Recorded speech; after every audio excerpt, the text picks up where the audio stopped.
Washing with a twin tub is a 2-hour ritual, taking over the entire kitchen. In the 21st century, the kitchen is often the social hub of the home. But in the 1970s, it was a no-frills centre for domestic labour.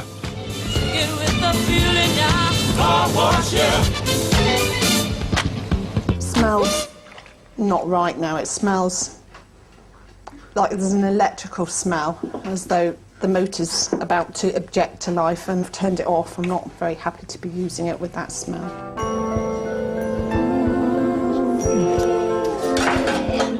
Georgie's finding the kitchen full of trials. Even cooking tonight's dessert is perilous. Domestic microwave ovens weren't launched until 1974, so to cook a pudding in half the time meant boiling it under pressure at over 250 degrees Fahrenheit. It's the first time I've ever used a pressure cooker, and this is where you really wish you'd got a microwave. By the time the children returned from school, Georgie's spent the whole day in the kitchen.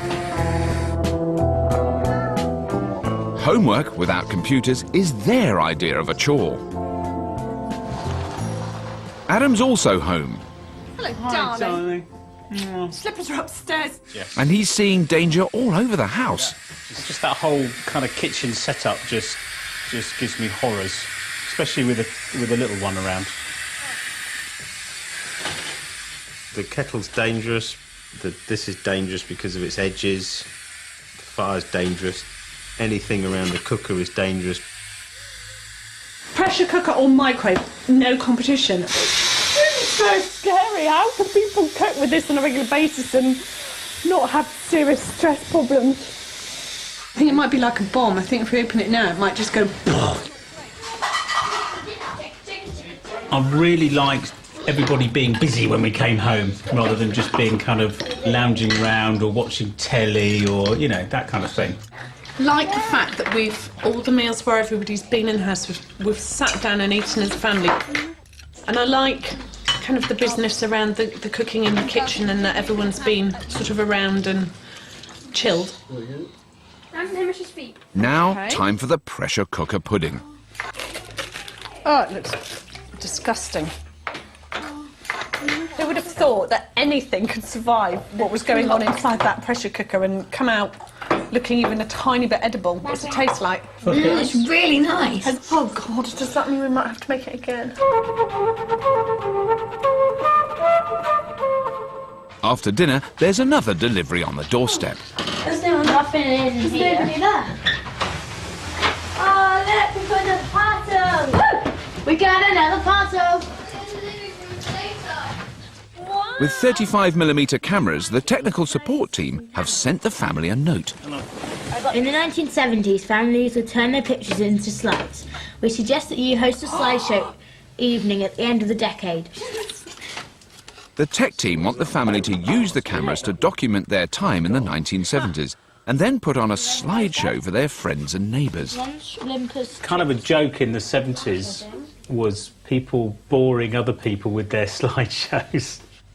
For music, the family now depend on a true relic of the analogue age, the radiogram, in mahogany and in mono. I use my MP3 player a lot. I use it in the car on the way to work, on the way home from work. I use it when I get home to put some music on. So there's always noise going on in our house. Oh, we go.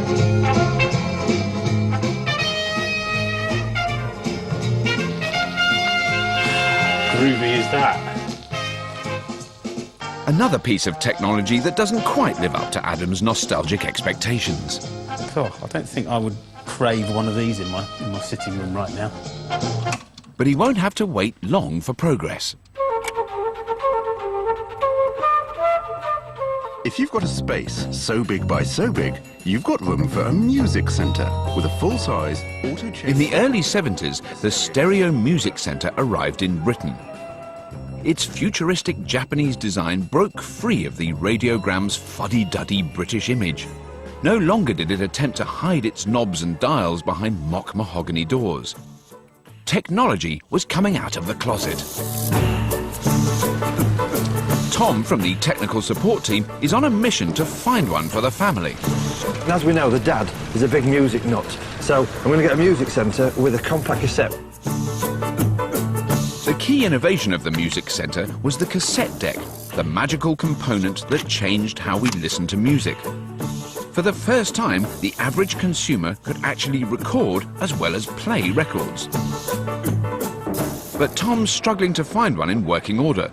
Considered trashy by hi-fi buffs, few 70s music centres survive. On eBay, I've just typed in 1970. Try and narrow my search because it was coming up with a load of modern tosh. This one wasn't on before. Hey, this is perfect, this is perfect. This is in Oakhampton, in Devon. This music centre was class leading in its day. As far as I'm aware, everything works. Comes with original Sony speakers. I've used a turntable and radio recently, so I know they are okay, but cannot guarantee the functions of the cassette player. Cannot guarantee the function of the cassette player. Everything worked a minute ago. This is perfect. There's a photo of it there, and this is exactly what I need. Once Tom's got the music centre back to his workshop, he still has to coax the aged cassette recorder back to life. Hey, the counterfeit reset. Lovely. Is anyone's guess whether this is going to work? The cassette format was originally designed for dictation, so quality wasn't important. But its compact size meant it was also ideal for music. Hey, it's working. Now you could slip an entire album into your pocket. We're off. We can give the family a fully working system.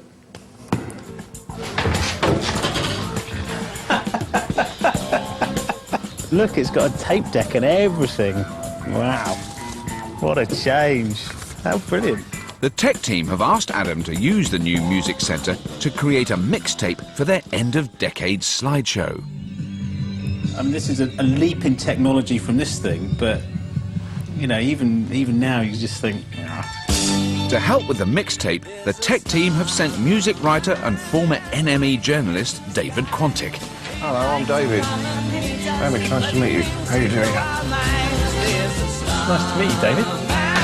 At their peak, over 83 million blank cassette tapes were sold each year in the UK. Now, with music downloads, they're virtually extinct, and so is the art of creating a mixtape. It became a way of talking to people if you wanted to impress girls particularly. Or impressing your friends. With Roxy Music is a great one to impress your friends. The Roxy Music album track says, I'm sophisticated, I smoke, I drink Campari, I'm stylish. Of course, the signal it also sends out is you have no life. So it's a fine balance. We're in the heat of the moment here. We're creating art. Right. You can tell the gaps between the songs because you can see them. I mean, you have to be a bit of a marksman, really, to do this. It is to find the exact point. Right, now you've got to take the risk. You've got to jump in, just lower it. Another way to do it is just trial and error, because it is only a piece of plastic in the end. That's great. So once it's in the groove, you might as well just go for it. Now. Right. No, it's fine. No, it's fine. You did well. No, you didn't do That's too what I would badly. have done. It's all a bit like a Japanese tea ceremony. It's all ritual, and knowing when to go in and when to come out. You put an iPod in a dock and play it through computer speakers, it's just not the same as putting a needle on a piece of plastic. Crunch. It's dirty, you know, it's nasty. How long have you got till your slideshow? We're going to have to delay it. Here as I sit at this empty cafe. 13-year-old Hamish, who had never played a record until today, is impressed. When you go and buy a record, you go and buy it and it's actually like a thing that you can hold and you can see and you can feel. Whereas if you download something that's like you can't touch it, it's like there but you can't touch it. And I think I prefer being able to hold the thing and say, look, here it is. It's 1973. Something tells me something's gonna happen tonight. Outside the home, Britain was far from harmonious as industrial unrest escalated. Ted Heath was trying to cap pay rises, so the miners were working to rule.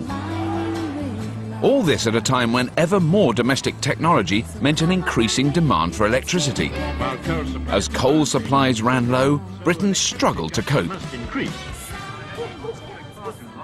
do reckon that we can match Master Noakes' amazing speed. To give the family an authentic evening in 1973, the tech team have a surprise for them. 5, 2, 5. And multiply that by 12, we get...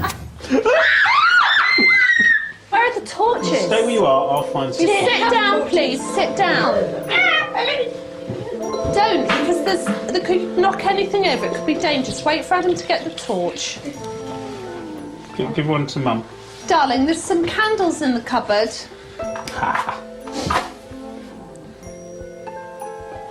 long do you think it's going to last?